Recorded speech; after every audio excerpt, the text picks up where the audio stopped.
So in this video, we'll take you through how to do the means testing. This option is for those who are not salaried, either self-employed or unemployed Kenyans. So you log in to your SHA profile, and it will, under your profile, you'll be able to see under the part of income that the employment type is self-employed. So it means you don't have an employer name or a KRA PIN. So you are eligible to do means testing. So for you to do the means testing, go to home. Under the home button, you'll see the means testing. And under means testing, you choose the option to proceed to means testing. The first question they ask is, what is your highest form of education for the household head? So you have options up to university level. So you choose the one that is most relevant. In this case, it was mid-level college. And then you go to next on the bottom left. Then it gives you the option of household characteristics. So the first question is, how many people in your household registered as dependents spent the previous night in the home? So it could be 0, it could be 1, it could be 2, depending on who is in your dependents list. What is the gender of the household head? That's the second question. Are they male or female? Because we know not all households are male-led. So in this case, it's a female. Does the household head have a source of income? In this case, it was a no, so it could be no, yes. What is the marital status? And it gives you several options: married, monogamous, polygamous, living together, or can we stay separated, divorced, widowed, or a widower, or never married. So you choose the one that is most relevant to you. What is the you choose, so and make sure you just go through them and then you choose one that's most relevant.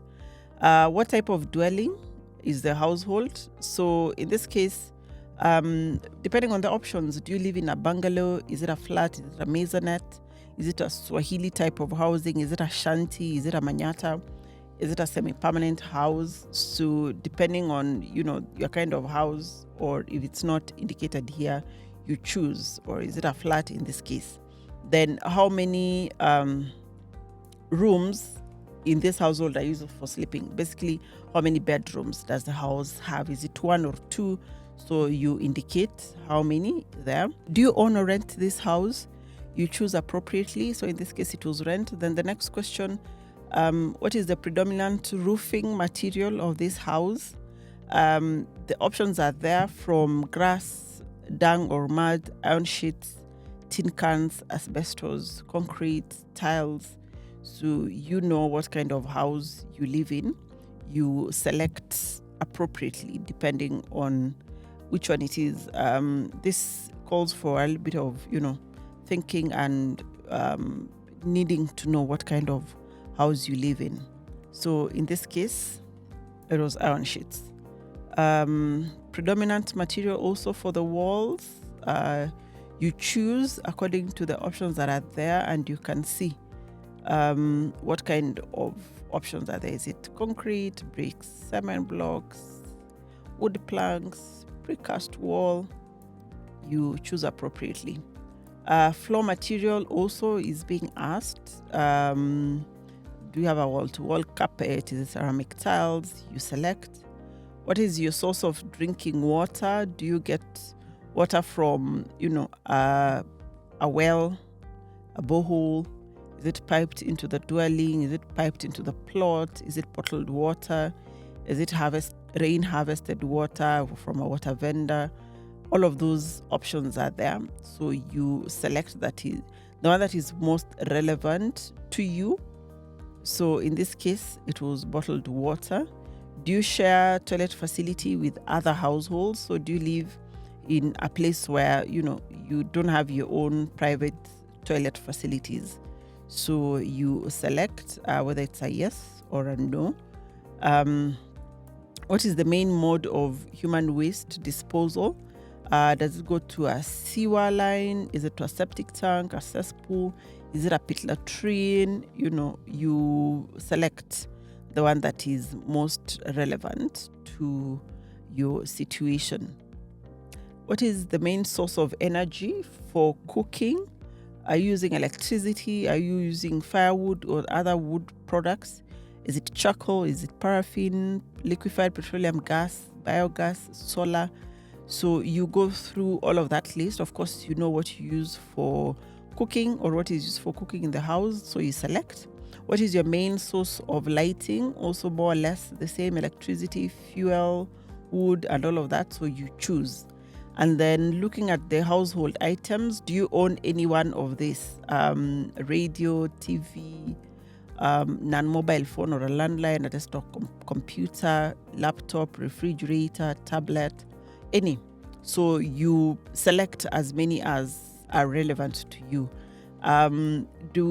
Does the household member own any of the following items? A phone, a motorcycle, a car, a pickup? So you choose all of that if it applies. Do you own any of the following: livestock, cattle or cows, poultry, chicken, sheep, goats, donkeys, camels, or any other, or none? So you select the one that is most relevant to you. Do you receive a cash transfer or any assistance from any of the following: either national government, county government, any NGO or a charitable organization, a church, friends or relatives? So you look at which one is relevant, then you select. What is the total size of land that you own by members of the household? So if it's 0, if it's an eighth of a plot, a quarter, you select appropriately. What is the size of land used for agricultural activities?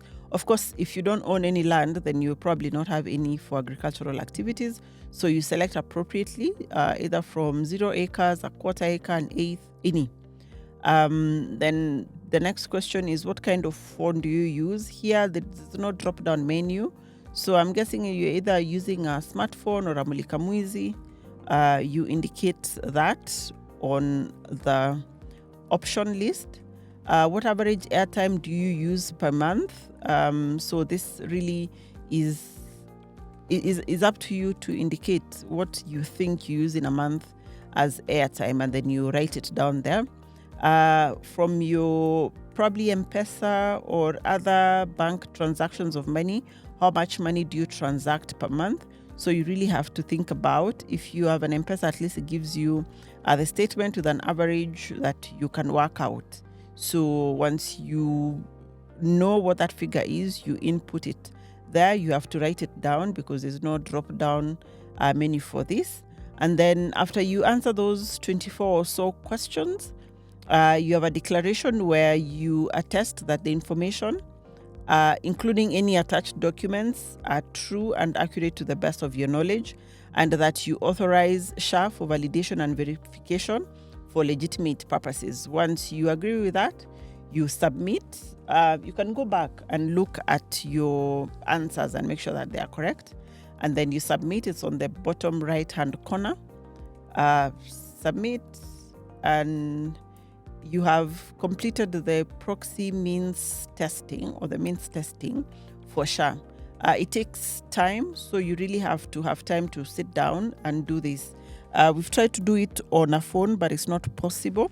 You have to log into Afya Yangu. You log into your portal online through the SHA website for you to be able to do all of these, the means testing, which now will calculate for you what your monthly premiums would be and what your annual premiums would be. So you see, once you submit and it has worked it out, it gives you on the pop-up on the screen your SHA premium contribution. So in this case, after we did all of that, it came monthly to 600, which translates to an annual or yearly payment of 7,200 that we'll now look at how to pay next. So you proceed so that you are able to pay for the premiums for you to be able to access those services.